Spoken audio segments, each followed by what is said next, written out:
Hello, happy Thanksgiving, and welcome to Hour of History. This is your host, Stephen Bauman, and we have a nice interview for you here today. This week's guest is Mana Dua, who is a PhD candidate at Temple University and nearing the completion of her dissertation.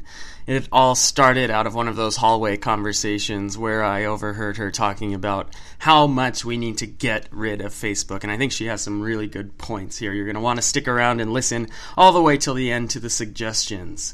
Today's podcast is brought to you by Audible. Get a free audiobook download and 30-day free trial at audibletrial.com/hour of history. There you'll find over 180,000 titles to choose from for your iPhone, Android, Kindle, or MP3 player. That is audibletrial.com/hour of history. So after you listen to this excellent conversation, close your Facebook and have tons and tons of time to read and listen to books. Head over to audibletrial.com/hour of history. Once again, I'd like to thank you for being a listener and subscriber of Hour of History. You are the reason we do this show. Enjoy. This is the Hour of History podcast. Our world, anytime, anyplace. And now from the Hour of History studio in Philadelphia, Pennsylvania, your Hour of History starts right now.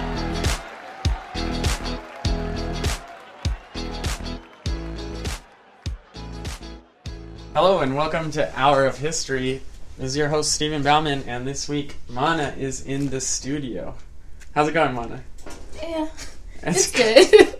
All right, so a little background on this episode. It was born out of, when historians do their best work. In the hallways, just talking to each other. And Mana made a very pointed comment on why we should all delete our Facebook. And I thought, we need to talk about that at greater length and for the general public. Maybe we can get a historian's view on why Facebook is evil. Evil, yeah. So, first, do you have a Facebook? I do, but I don't log on anymore. Oh, okay. I'm building an app to deleting it completely, not just deactivating it. Mm-hmm. And I'm trying to train people to not expect it. I'm trying to figure out ways to keep in contact with some of the great people I've met throughout my life who I only connect with through Facebook. Yeah. But I don't check anymore. I don't reply to messages. I don't see anything. I think the last time I logged on was like 2 months ago. Oh, okay. So it's going to be like we're around Thanksgiving time. Yeah. And so I'm very far away from my family and no, but that's you too, right? Yeah.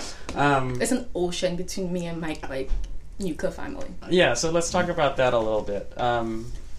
As a tool for that, yeah, you don't oppose Facebook. I do oppose Facebook though. Even for keeping in touch with family. Okay, so the research shows that a lot of I'm just gonna use a lot of generalizations, and when I need to, I will refer people to where the research is. So a lot of people, especially people my age, encouraged their parents and grandparents to join Facebook because it was a good way to keep in contact with them, to share pictures. People want to see grandchildren. It's just easier, right? And I get that, but there is also the fact that a lot of people get radicalized through Facebook and through the Facebook. How do I put this? The meme, conservative meme machinery. And, okay, if your grandparents got radicalized through Facebook and your grandparents joined Facebook so they can see your pictures, leave Facebook. Okay. It kind of... So let's talk about this for a second. So you're pretty... What do you study? Oh, okay, that's a jump. Okay. And how is this connected? Is this connected to your research at all? I don't know that it's connected. I don't think it's connected to my research so much as just we can connect with each other for good, but when your connections are causing more harm to the world than good, it's time to reevaluate. I think people need to have a bigger conversation with themselves about the things they are willing to give up and not willing to give up, and how that affects the larger world around them. I do think we have a moral responsibility to care about the impacts we have on the world around them, which is not exactly I don't think it's a controversial position to have.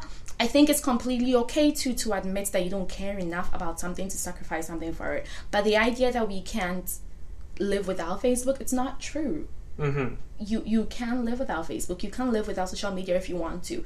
And it's also okay to admit that you don't want to give it up because you don't care enough, which is fair. But at the same time, we keep talking about how we can't keep complaining about how bad things are and keep giving cultural power and support to the things that help make things that bad. It's useless. So let's talk about that. Giving cultural power to things that make the world bad, and how Facebook does that. So you mentioned like memes and things like that. Not just memes. Okay, so I'm gonna give you this example specifically.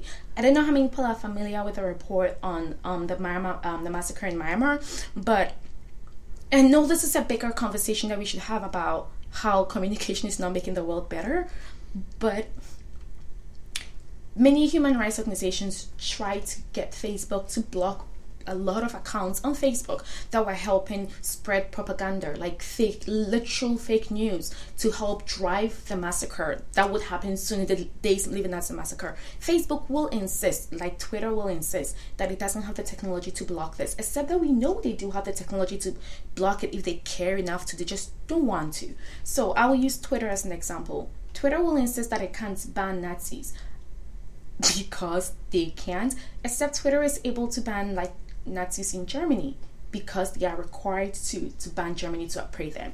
That there is a larger, I think this speaks to a larger disdain for the lives of people who are not European. Mm-hmm. And I think if Facebook cared about the lives of the Rohingya, Facebook would have done more without the legal people forcing them to. Yeah, so a little background. So the conflict in Myanmar has been going on for years. Yeah. I mean, it's essentially a genocide where... Yes, a genocide. Yeah, it is a genocide. Where Rohingya, the ethnic Muslims of Myanmar, are just... Their villages are being burned down and... People are being killed. And so how have people used Facebook, you're saying? Okay, so for instance, the military generals who helped propagate the language. So a lot of people think of genocide as a thing that just happens, but it always starts with specific people with cultural power, with the microphone of the society, spreading false news and helping whip up people's anger and sentiments about how you need to kill certain people. When you look at the Rwandan genocide, it then starts with people walking into houses and burning people down. It starts with radio hosts sitting in their studios and convincing everyone that it starts, way before that. But the immediacy of the genocide starts with months and months of people using their soapbox to encourage people to prepare for a war and to kill neighbors, and people did it. And that's pretty similar to what happens in Myanmar, that before the genocide got this bad, Amnesty International and Human Rights International were both telling Facebook that several Myanmar army generals were using Facebook to spread specific propaganda messages that are tailored to encourage people to participate in the upcoming genocide, and Facebook did nothing. So people are putting forth these hateful messages and spreading basically language that's leading to genocide in the same way that, say, radio was used in Rwanda, but the information is spreading much faster, and the question is, why would Facebook not do anything? That's a question for Facebook to answer, I think. Okay, but the fact is, they're a private company, and they get to decide. Is it true, though, that, ISIS is using Facebook and stuff? I have no idea about that. I do know about ISIS using Tumblr a while ago. I don't know if you remember that. Tell us about it, yeah. Oh, come on. So, a while ago, ISIS was using Tumblr to recruit women for, wives for their fighters. I was going to say, I don't know many Tumblr.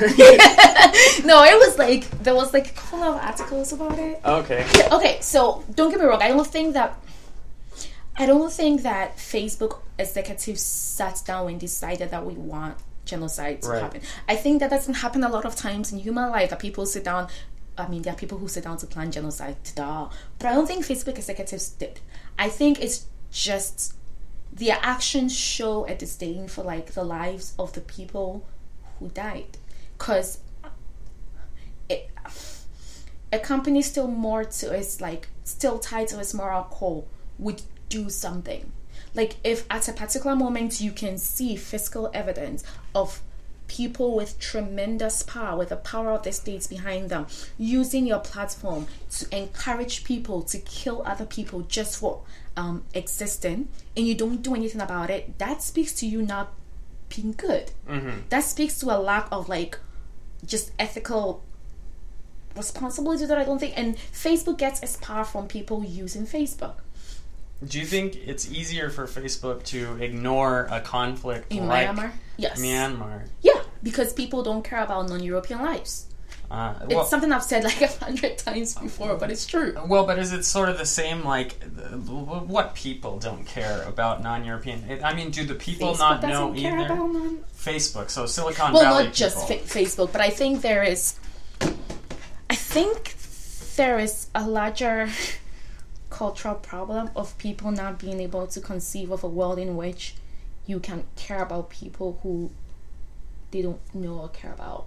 I think there is a larger problem of people believing that the only people who are entitled to like the kinds of equality and protection and safety and all of those things are just the in-group. So yeah, not the out-group. And Myanmar is not in the in-group. The Rohingya are not in the in-group. right. And this is a big problem with sort of national identity and that kind of thing.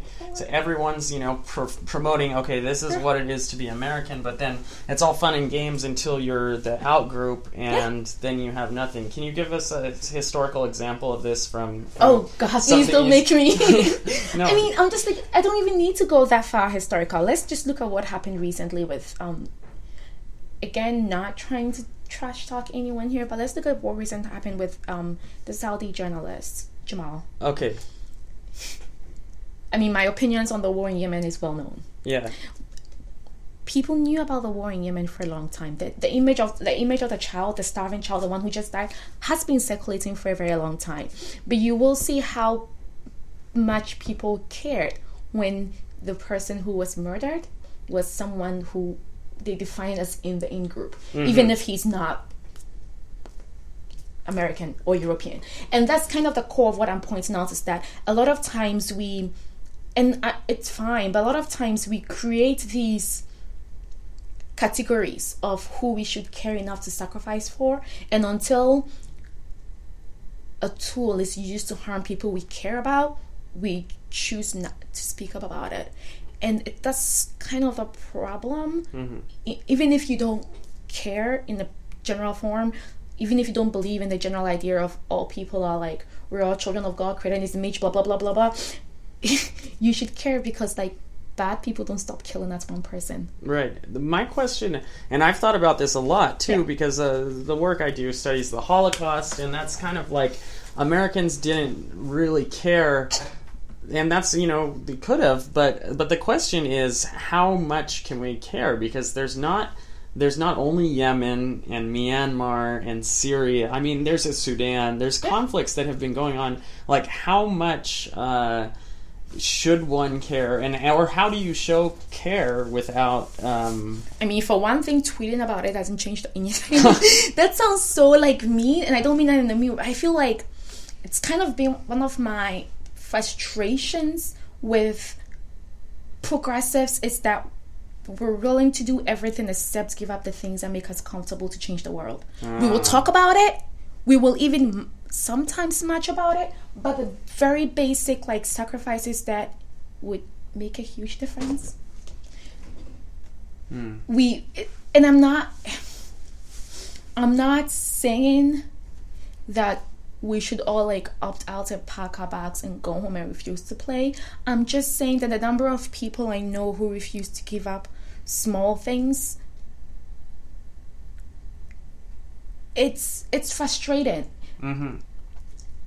Well, leaving Facebook won't kill you, but majority of people who claim that they care about the Myanmar massacre in the US, in Europe, in places where the US Facebook cares about, if they willingly left Facebook, it would make a huge difference. You think so? Well, because I would say Facebook cares about its numbers. Facebook's whole program, Facebook's whole thing comes from people using its platform. You leave the platform, don't give cultural power to people who take that cultural power you give them to do harm to the causes you claim to care about. It's that simple. And I find a lot of progressives will talk the talk, but are not willing to make that little sacrifice but I enjoy it. And I get it.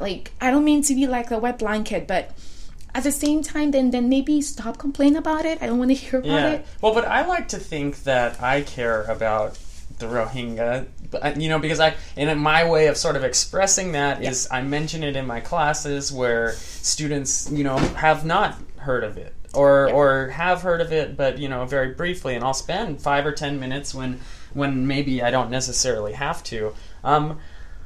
But so you're saying I have to delete my Facebook too? I'm not saying you have to delete your Facebook. I mean, I think it's completely fair to admit that you don't.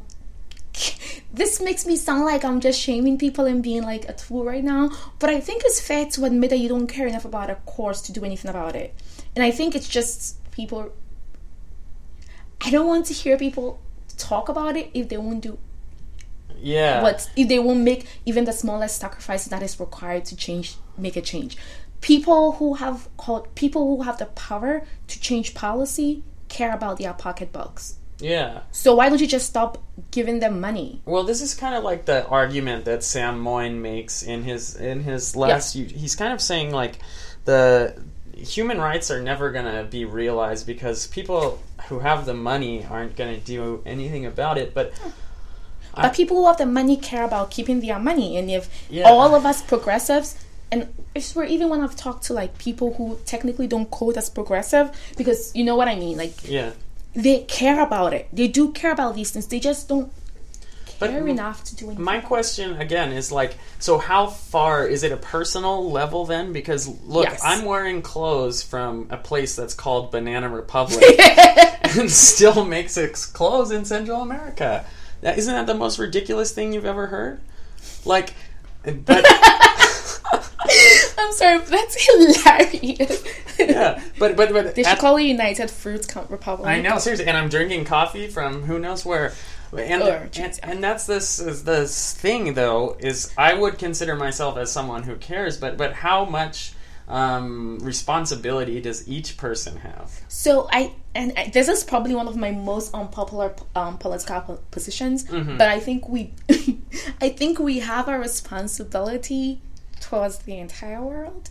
And I know that's incredibly not popular, and a lot of people have ideas of in-groups and out-groups. So let me try and sell it if you don't believe in, let me sell it this way. Exploitation never stops at the out-group. Eventually, it turns inward. So even if, let me put an example, I don't mean to be a conspiracy theorist right now, but the kind of meme warfare Russia is accused of having used in the US, the US wasn't the first place it was done. Right. There is research showing that was Cambridge Analytica, the kind of work that they are accused of doing, again, not making an argument about its the usefulness or how well it worked. They used it in Nigeria before the election to help the party they wanted to win. And so if you cared, a lot of big bad things that happen in the world, they rarely start big bad things. They always start being done to people in the out group, and we each complain about it being bad, but actually don't do anything about it until it gets out of control, imagining that people didn't have power to stop it then. If people had a big conversation about the weaponization of social media to secure the power of oligarchs in a place halfway around the world, maybe it would stop. I think social media has been a force for bad, generally. And I know that sounds like a weird thing because in many other places too, social media has been used by activists, that's kind of my word, to connect with each other, and I agree that it can be for good. Yeah. But at the same time, the companies, they don't care enough to make good choice unless they're forced to. But as far as out-groups is concerned, is it possible to not have out-groups unless you just have a universalist sort of experience that... I mean, we always have out-groups. But do we have to? So take any sort of like cultural thing, like religion or language or... I mean, won't there still be out-groups? Like, how do you get beyond an out-group if at the root... I mean, it could be a disagreement as basic as, like, if Jesus is the Savior of the world? Savior, yeah. So that immediately, the Christians say that, and Jews say no, and Muslims say no. That's out-groups already. So I think maybe a part of the problem is also the fact that people define out-group as people I agree with or people I like. And I don't think... So what is an out-group then? I mean, not how I define out-group, but I think this is going to sound so Pollyanna-ish, but a big part of my moral outlook on life and the way that I think we have a responsibility to care about everyone is very much grounded in my upbringing in the church, which sounds... No, so tell us about it, please. So, I mean, at the core of it, you either believe that we are all children of God or you don't. Okay. It's not about whether you like what they are doing or not. It's about, do you think every human being alive is just for being a human being matters and you should care about them. It's not about, is this someone I get along with? Or is this someone I like? And for me, even though I'm not as active in church as I used to be, sorry, Mom, I still haven't stopped believing that basic fact that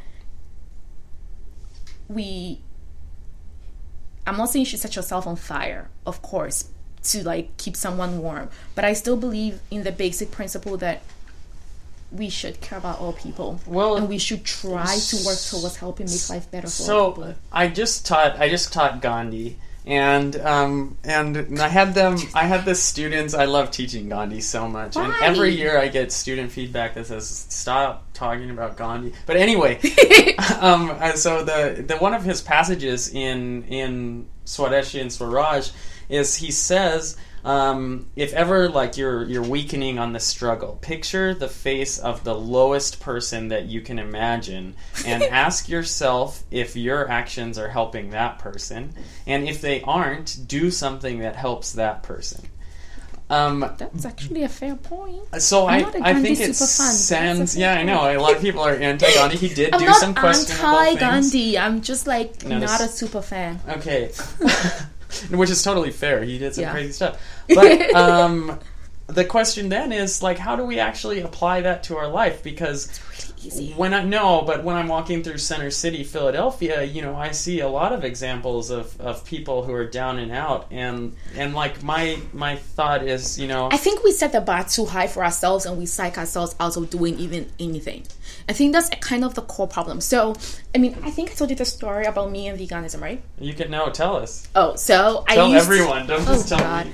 I'm gonna get so much hate for this. No. But I used to think the reason why I couldn't be vegan was because I liked meat too much, right? Okay. Still not vegan. Still not.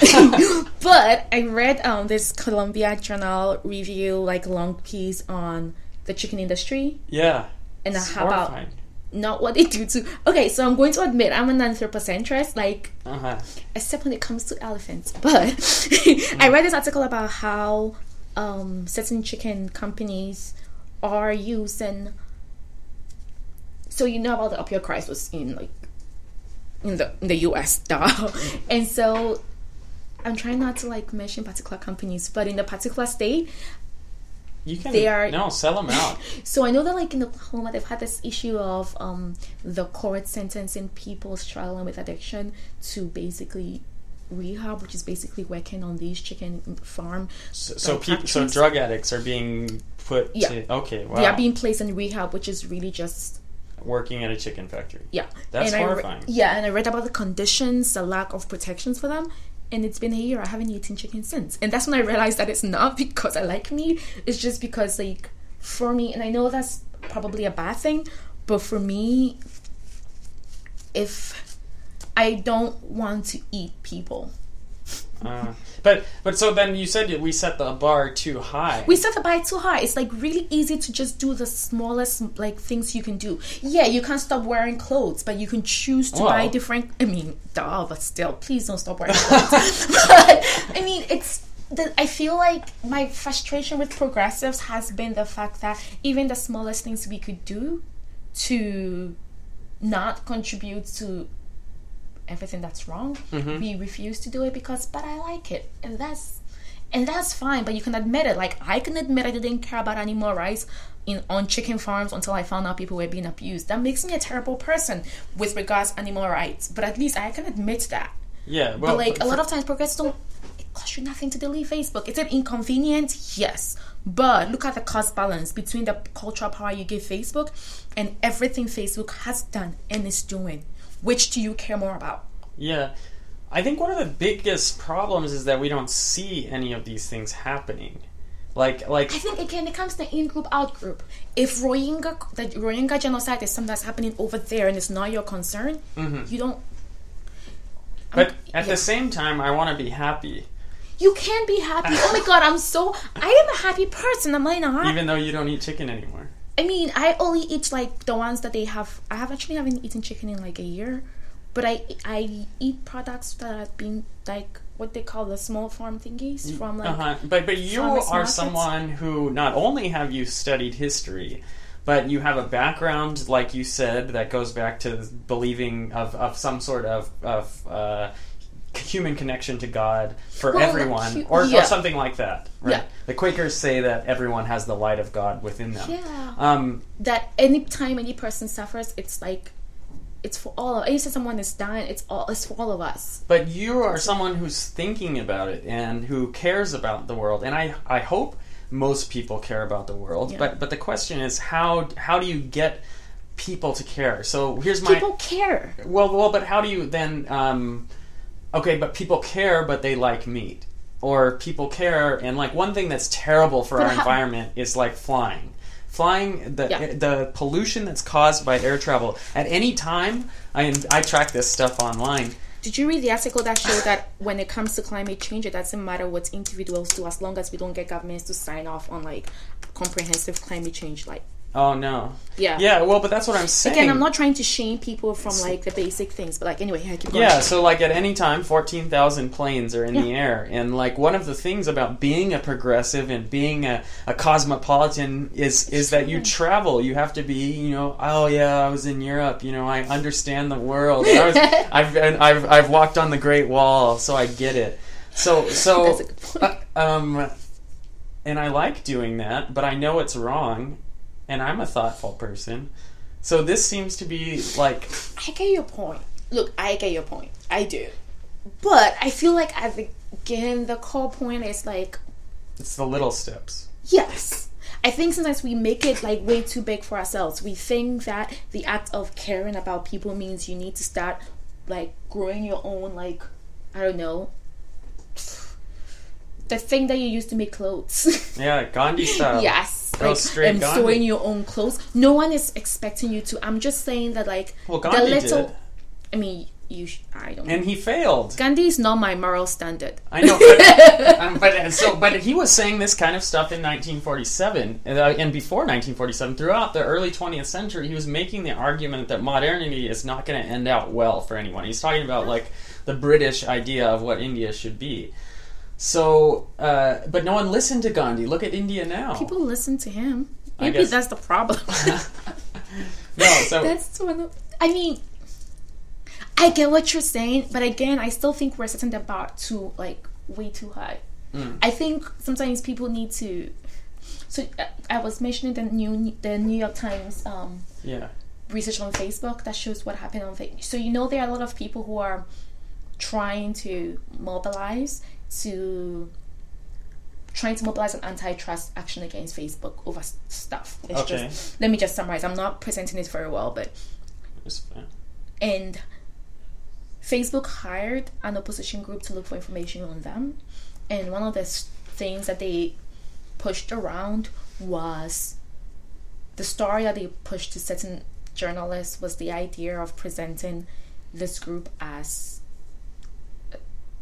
Soros's group. As what? Soros, George Soros. Oh, Open yes, Society. yeah. And the guy whose company did it, Tim, the guy from who's now on Crooked, he worked for Jeb. Yeah. His arguments, he was like, I've defended Soros against like right-wing media conspiracy theories. All we did was just share a document showing that Soros donated funds to them. Yeah. But the point is, what did Facebook think would happen when they tried to push the story? Like, what did they think? It's like a quote from Law and Order, like, what did you reasonably think would happen? Like, when you shop around the story to people to encourage them to consider people who are pointing out the bad things you have done in other parts of the world and encouraging people to link them to Soros, knowing very well how Soros has been weaponized as an anti-Semitic weapon to criticize like all over the world.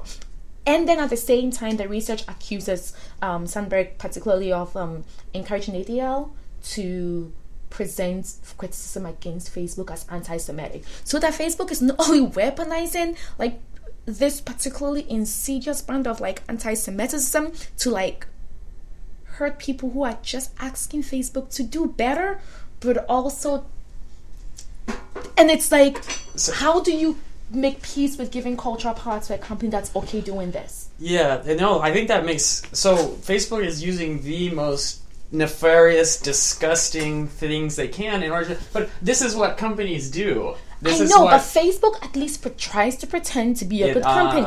And companies do that, but once you find out a company does that, you can just stop giving the company cultural power. People are able to shape our policies because we give them cultural power. If people are shaping evil policies, stop giving them cultural power. Does it make your life more difficult? Yes, but what do you care more about? Yeah, wow, that's good. But so then, where should I give my cultural power? I have a cache of cultural power. I'm gonna be that person who I'm not gonna recommend, but like I'm just saying people should be more mindful, like consumers. Mindful consuming. I think that's a great place to start. Yeah, consumption is like hard because let's be honest, every production is inherently like violent. But you can just like not give cultural power to people who are making the world bad. Like, in which world do we think this particular brand of like anti-Semitism is going to end well? Yeah. But again, it also comes down to the in-group, out-group, like being comfortable doing something so like gross because you don't think it's going to come back to hurt you. But that requires you to have absolutely no knowledge of history. There is no world in which this ends well. Like, I was hoping you'd bring it back to history because historians... This doesn't end well, and it's like... But sometimes it seems that we're teaching the sort of same things happening over and over again. Because people never learn the lesson. So then how do people learn the lesson? Like, what do you do in your life to help people... Yeah. I think one of the things I've been doing this semester has been to encourage people to look at it not as a zero-sum game. A lot of times we go into it looking at it as a zero-sum game. So for me, I don't need a buy-in into the idea of caring about what's happening to the end of the world. Because at the end of the day, no matter how much I don't go to church, again, sorry mom, I still believe some of the core principles that I was raised with. The idea of like, if you believe that we're all like created in the image of God, you're not going to be okay with someone dying just because they are the wrong religion or the wrong color. You're still creating the image of God, and you should still care, not just about their soul, but also about their being, because when one part of the body hurts, all of us hurt. And I don't see how you can believe in Christ and not do that. So one of the things, but a lot of people don't, and that's again fair. You don't need to believe in like a particular religion to be worthy of human dignity. And I think a big part of it is just getting us things to buy into the idea that it's not that difficult to do good in the world. Like, just minute reforms would make the world much better. And I get that a lot of people will point out the fact that statistically the world is like safer, better. It is if you're focusing on like I was reading North without America. including China into the statistics, like, because China's enormous wealth growth has taken a lot of people out of poverty, but in Europe, even in Europe, the rest of Africa, yeah. that's the cool thing that drives me crazy. Like, you will believe the world is better if you like pretend that the wealth that people are claiming is shared equally. If you pretend that the number of people dying falling is shared equally. Yes, less people are dying violently in Europe, but in places like Yemen, where people are being literally starved to death, in lots of parts of Africa and lots of parts of Asia, standard of living has not gotten better. Yeah. Like, and that's kind of maybe it's also because of my own cultural background, and I've had the experience, I've been able to see visually just how lucky I am that I know that but for luck, grace of God, there goes me. And so maybe that's what makes me less okay with the excuses people make about why we can't do better, because like the life we have, we did nothing to deserve it. It's kind of luck that you were born where you were born, with the parents who could afford to like give you an education to help you get here. For most parts of the world still, you're bleeped because you were born there, and like not caring about that, it's like a moral failing. Yeah, but what about the disconnect between, like, okay, so I, won the lottery in being born. I mean, it's true. Yeah. And okay, so then I make a conscious decision. I'm going to be a vegan, and live in the most sustainable way possible, or the most. You don't even have to. But anyway, but if I do that sort of thing, but that's not to say that modernizing China and India and Africa are just they're gonna consume so much. And what place do I have to tell those people, look, I finally realized that this is bad for our world, and now you need to stop too. That's pretty much what is happening right now. Right, that's what's happening. So, but that's unfair, isn't it? Should the West now again be? This is like a colonization. I don't think I've asked. I don't think the West should be telling anyone in the world what to do. Okay. Just to be clear. Just to be clear, you're not I am Neil not Ferguson figure. No, I'm just. I don't think in any shape or form that's a good idea. I'm actually trying to figure out if there's something I may have said that would imply that I want that. No. When I talk about how we should care about the rest of the world, I'm not asking for more interventionism. Yeah. I'm actually asking for less. But then how does it happen if there's less? I mean, because aren't these movements happening from the West? I mean, even with Gandhi, Gandhi's heavily influenced by what he learns in the Vegetarian Society, in the Theosophical Society. Yeah, but where is he when he's doing this? I know, he's taking it back. In a lot of ways, he's like... where is Gandhi in the 20s and 30s? In the 20s in India. And then 40s? 40s, India? You don't think about Gandhi's time in South Africa? Oh, no. Earlier. He starts in South Africa, yeah. But he's using a lot of his British knowledge. Gandhi is like a project of the enlightenment. Do you enlightenment. want to think of him as that, though? I mean, do you think you're giving way too much agency to colonialism's ability to remake people in its own image? Well, I think he's showing the contradiction of colonialism. He's using the Sermon on the Mount more than he's using, say, like Hindu scriptures. He is. You don't think so? Yeah. I don't know. Okay, so we can debate this a little bit if you want, but I think that there is a tendency to also ascribe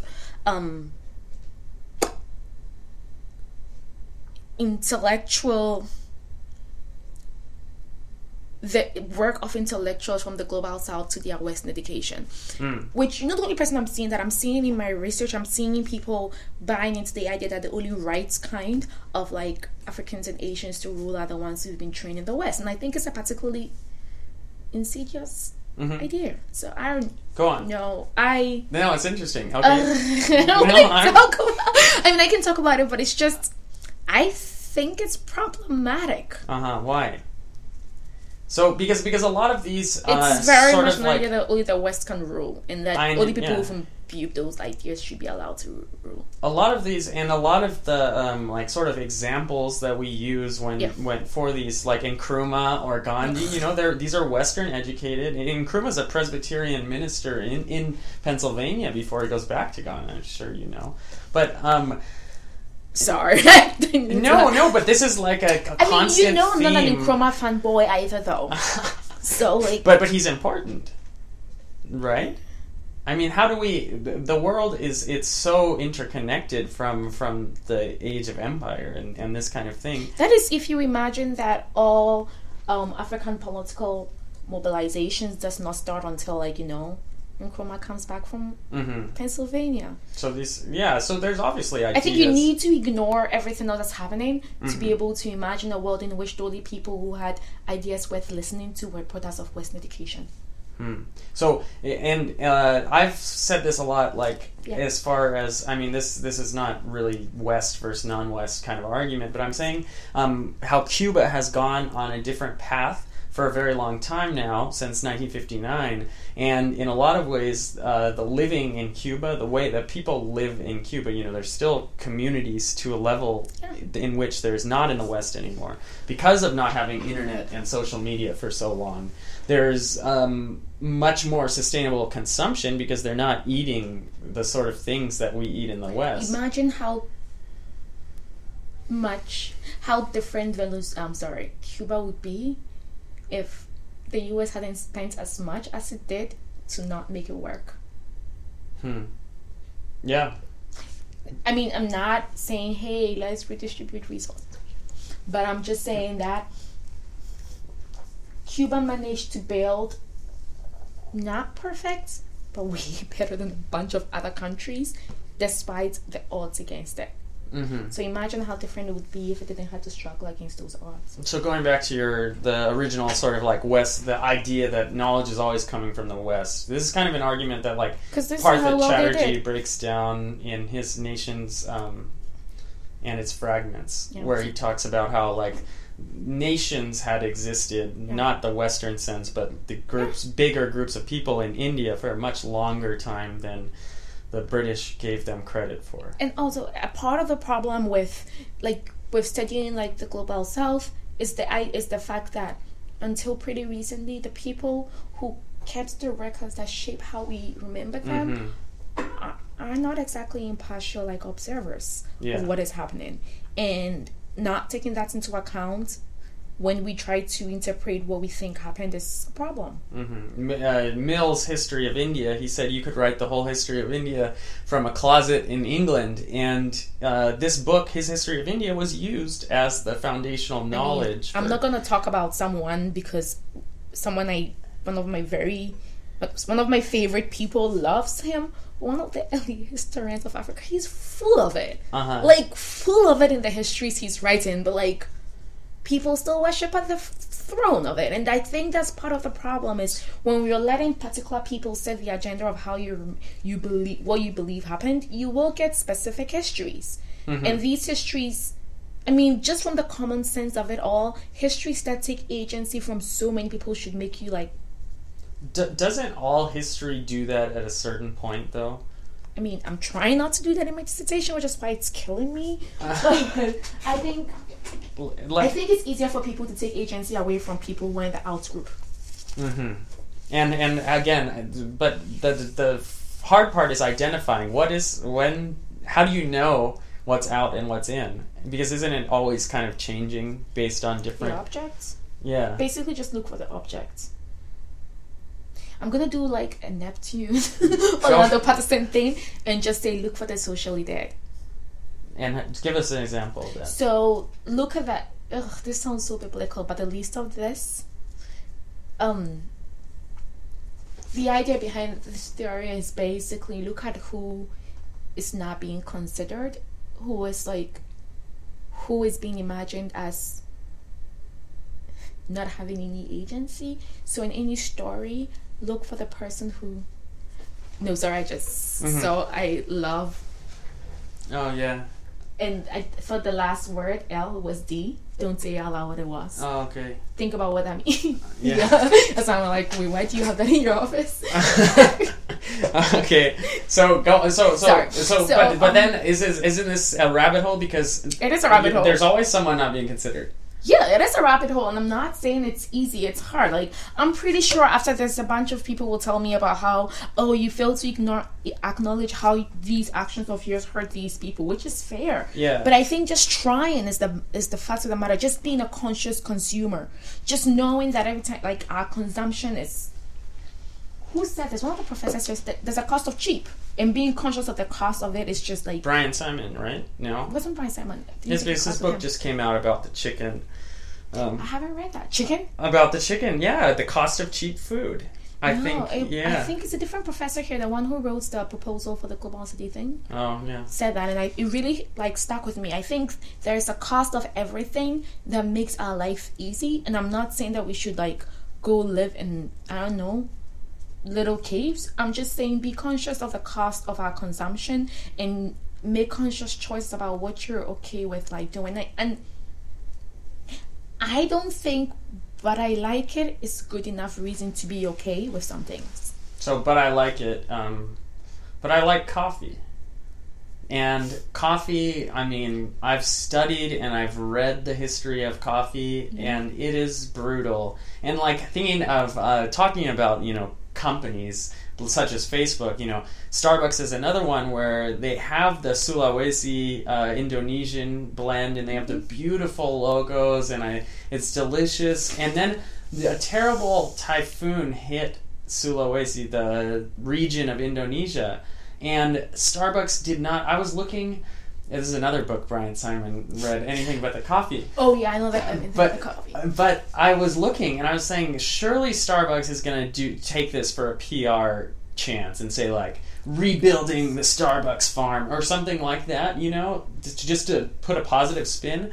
But over months, they didn't. Not even a press release of this island that was devastated. Starbucks would do a training about how you should not be okay with the devastation of islands, and it will be okay.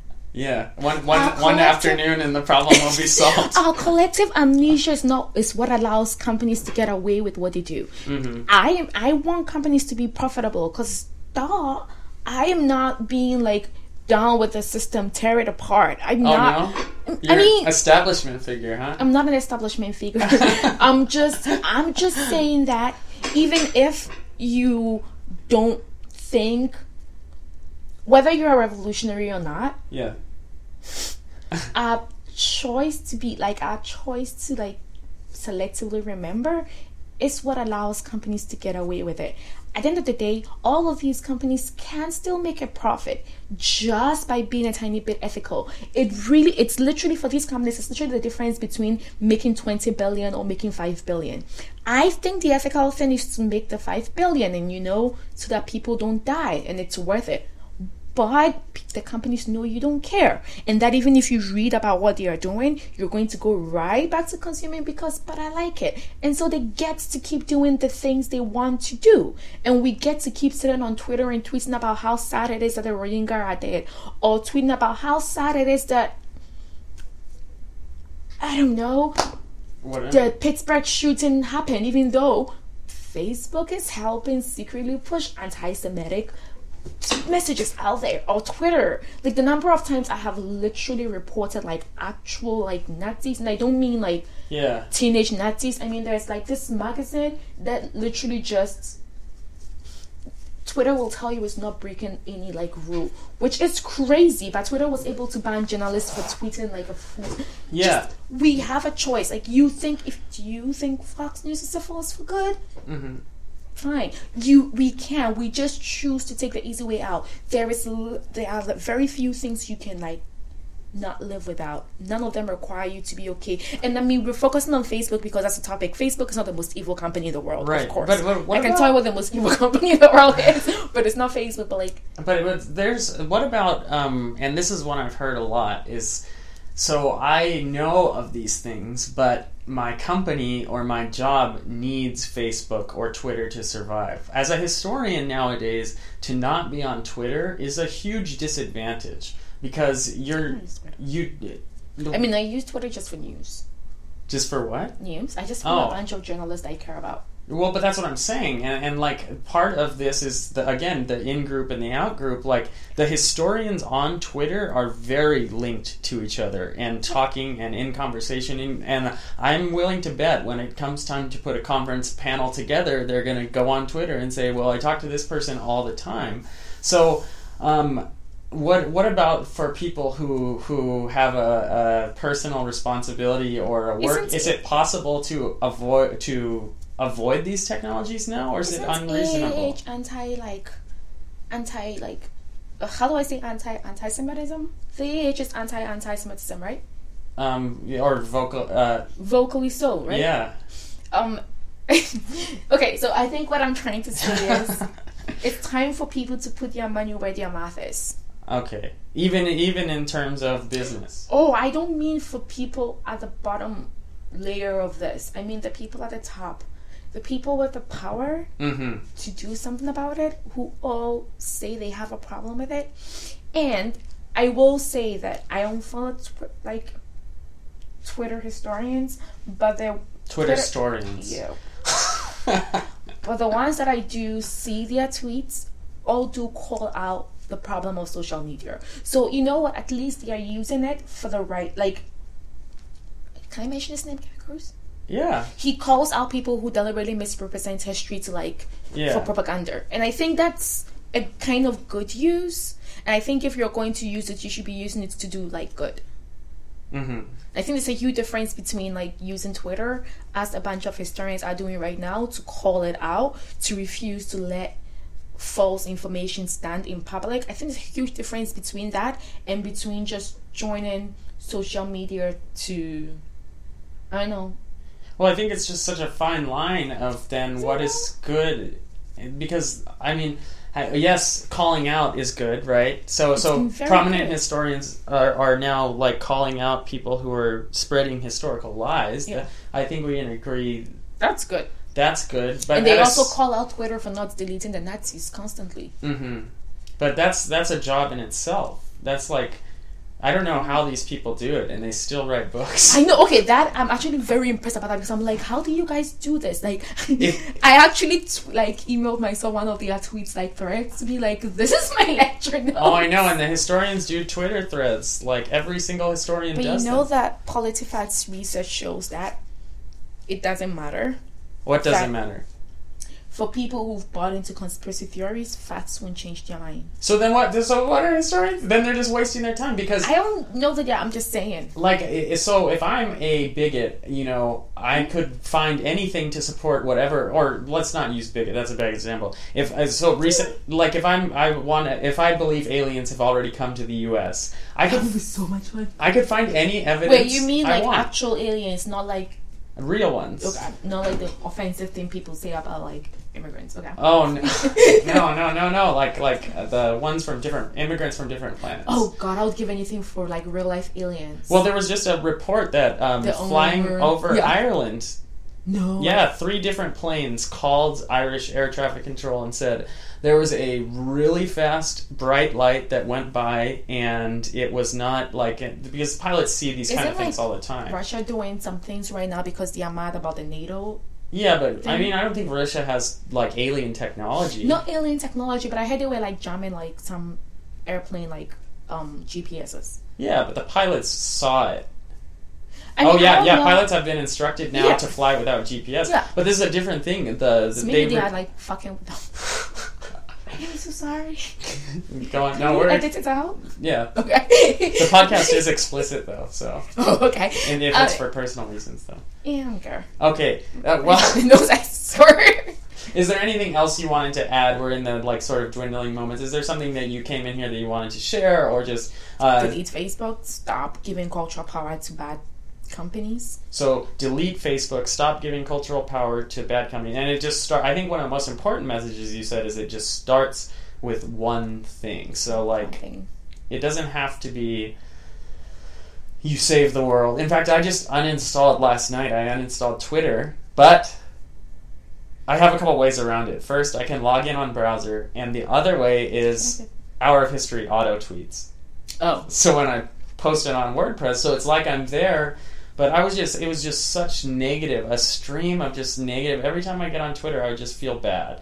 Yeah. And then I can't help anyone if I feel bad. Mm-hmm. So I like that advice, Mona. Just start small. And also, like, read.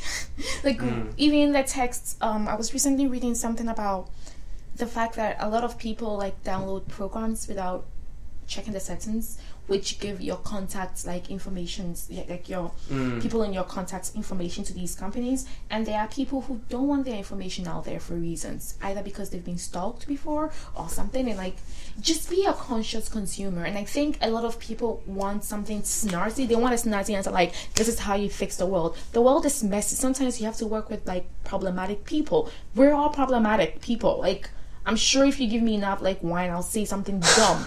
I'm just saying, but like,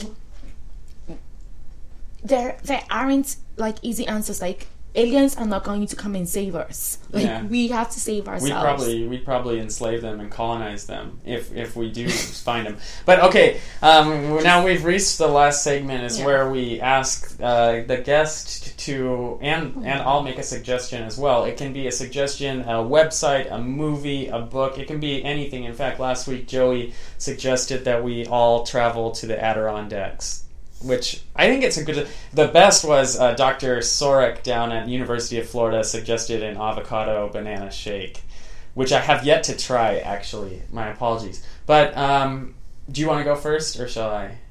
Women Know History. When you're making your syllabus, go to Women Know History. You will find professors who are working in every field. Let's just, like, quote more women. Are you on Women Know History? I haven't, because I want to finish my dissertation before I claim an expertise on anything. Okay, that makes sense. But I'll put myself on Women Know History later this year. Okay, and then once you do that, we'll link to you. In fact, next week, Hour of History listeners, our guest was... I actually found her on Women Know History. Did? Yes, and she's at Temple University. I had no idea. You'll see it in a week. So what is my suggestion? What's your suggestion? Wow, this is tough. You're gonna hate me. I'm gonna hate you. My suggestion is the Facebook movie. Wait, the old one? The old one from like the early 2000s. Why? Why? Because it's topical. No, that's a bad suggestion. Thank you. I read a New York Times article on Facebook. That's my suggestion for you. You can't make two suggestions. No, that's I'm not legal. making your suggestion for you. I know. No, that's colonialism. I'm not gonna let you do that. 400 years. Okay, all right. No, and then we'll have a link to the New York Times article on Facebook, and then I'm gonna make a final. No, I can't make 3 suggestions. No, that's go for ridiculous. You know what I saw on the airplane? What?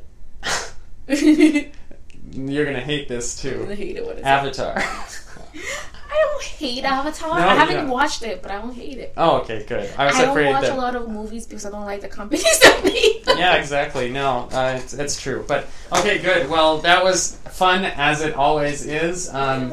Thank you for listening. As usual, recommendations, books that were mentioned in this podcast are available at hourofhistory.com/recs, R-E-C-S. There's tons of information at hourofhistory.com.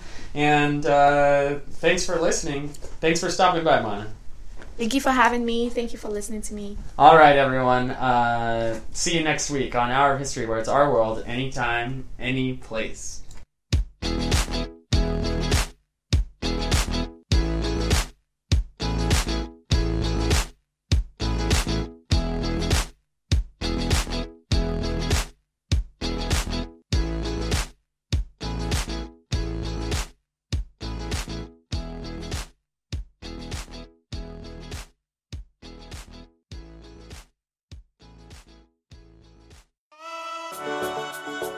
Thanks again for listening. Don't forget to check out our recommendations page at hourofhistory.com/recs. That's hourofhistory.com/RECS. There you'll find links to the books mentioned during the podcast, and if you choose to purchase one, you'll be supporting the podcast in the process.